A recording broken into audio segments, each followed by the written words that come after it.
Welcome back, Backroadians. Deborah will be back with another video from the Backroads 2. Thanks a lot for being here today. So today I thought I would talk about materialism. Because in the news right now, we see an awful lot of our leaders, our elite members of society that everybody looks up to. They've been doing some kind of freaky things there back behind closed doors. And it's not just really freaky, it's kind of not even something that I even want to mention. But I think that it has a lot to do with materialism and this drive for, a financial betterment, being better than others. So I thought I would talk about that today and kind of share the way that I am and the way that I see things. Now, I was raised, as I stated, what a weird looking van, man. What kind of van is that? Oh, I like it. I'm gonna have to look that one up, y'all. It looks like something from the UK or something. Okay. I was raised, distractions. I was raised, marry for money, Deb. You can fall in love later. My parents wanted me to marry a rich man. They wanted me to spend every single day of the week at the country club. They wanted my life to be easy and a life of leisure. And I wasn't that person growing up. Here's the thing. My dad was a traveling salesman, okay? And one day he said, we're going to buy you a car, Dad. I thought I'd do a video on the different kind of cars that I've had, but I thought that was kind of boring. So I figured I'll tell you the story. It'll kind of explain who I am and kind of how I was raised. But my dad said we could go look for the car together and I could pick out whatever car I wanted. And that was important to me. I wanted that control to pick out the car that I wanted. And I also wanted to spend time with my dad because I didn't get to spend that much time with him. He was gone all the time. And I really liked hanging out with my dad. Like, he would show me his, the things he got when he was in the military. And I would be fascinated with him. And I'd be using him in the bathroom and stuff. And I don't know. It was just, I used to watch him when he would get dressed. He put his cufflinks on at the time. He had a oak butler that he would hang his suit on. And I loved going places with my father. My father was very strict, but so was my grandfather, who was also in the military. But my dad he didn't serve in the war. He was one of them, that went to the National Guard. But I was still fascinated with all of this military service stuff that he had still. So I was very excited about going to get this car with my father, spending time with him, and getting to choose the car that I wanted.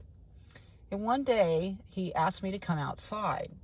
And I went outside, and he said, here you go. And he had bought me a brand new Mustang. And I was disappointed. I was like, what? And he was so upset. He was like, you're so ungrateful. You're such a spoiled brat. I can't believe that you're not appreciating this. I went out and bought you a brand new car. It wasn't that he bought me a brand new car. Now, my dad didn't do things just to do things. He bought that for a reason. It was some sort of tax reason or something like that. There was some sort of benefit for my father in his business for him to buy this car. And I appreciated that, But in that moment, I realized that I was not going to have that time with my father.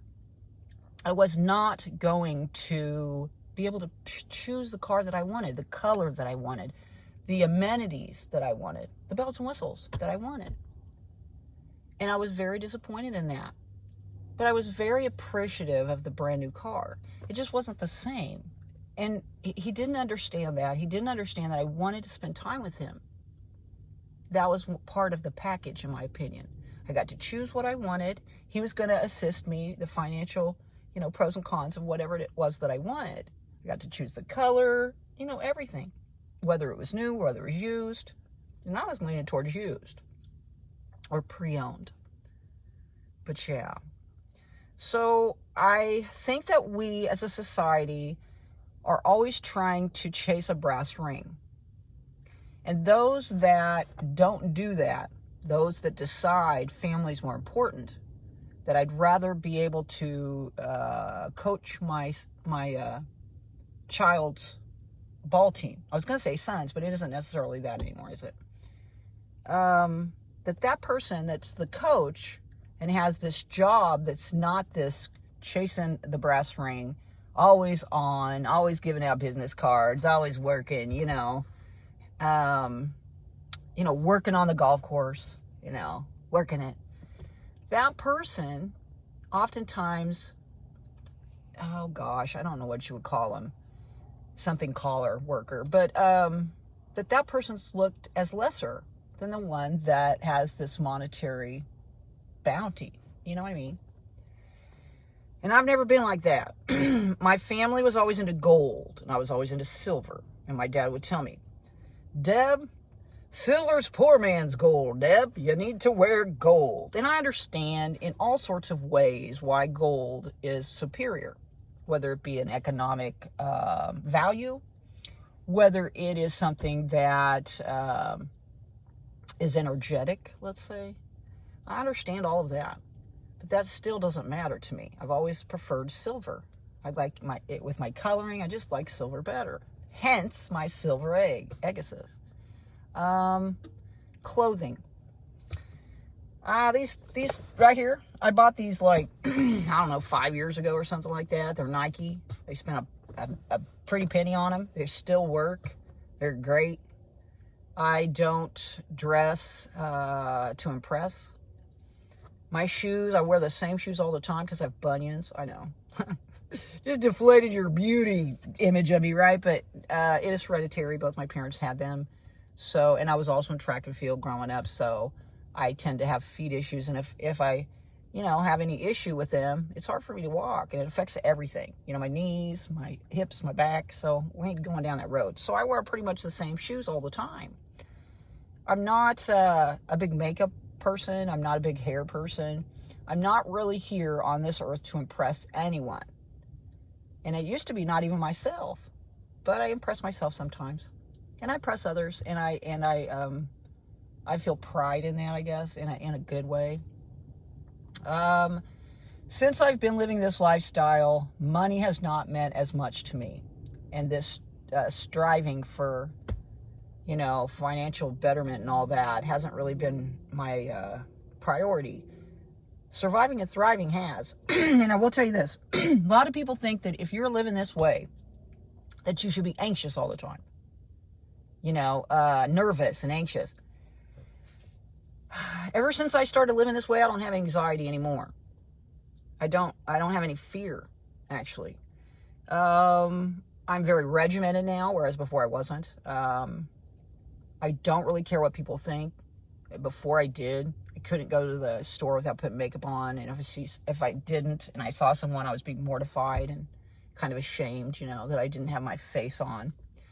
Now I just don't care. And I find that a lot of people respect that, because they've told me this. If they would say, if I looked as good as you do without makeup on, and when I was at the store, I wouldn't wear makeup anymore. And I'd always say, well, you should try it, because you look so foreign when you don't wear it. If you wear it all the time, you have to wear it. My mother was like that. She would not leave the house without putting her makeup on. And my mother was a beautiful woman, even when she wasn't wearing makeup. But you hardly ever saw her without makeup, so you never really was able to appreciate that. As far as this channel goes, this is how I do it. I upload a video. Then I stash my device. I don't want to use the juice, I don't have to charge stuff up all the time. And for me, not looking at the subscription count or who's my subscribers or what the comments are on a daily, all day long, it's so much better for my mental health, honestly. So that's kind of how I do it. I drop a video. If I want to do another one, I will. And then I just put it away. And then I check it from time to time. But it's not an ego trip for me. It's just expression and possible helping another that watches the video. So there's 99% of people pretty much that don't have money and 1% that does. So think about that next time when you're feeling bad about your economic bottom line. Get out there and spread little pieces of peace. It's really important for you to do that in this world. Happy holidays to you. Thumb the video up if you liked it. Subscribe if you want to see future videos. Thanks a lot for watching if you're a first-time viewer. My name is Deborah the Bee. Thanks a lot for being here today. We'll see you all on down the road. Bye-bye.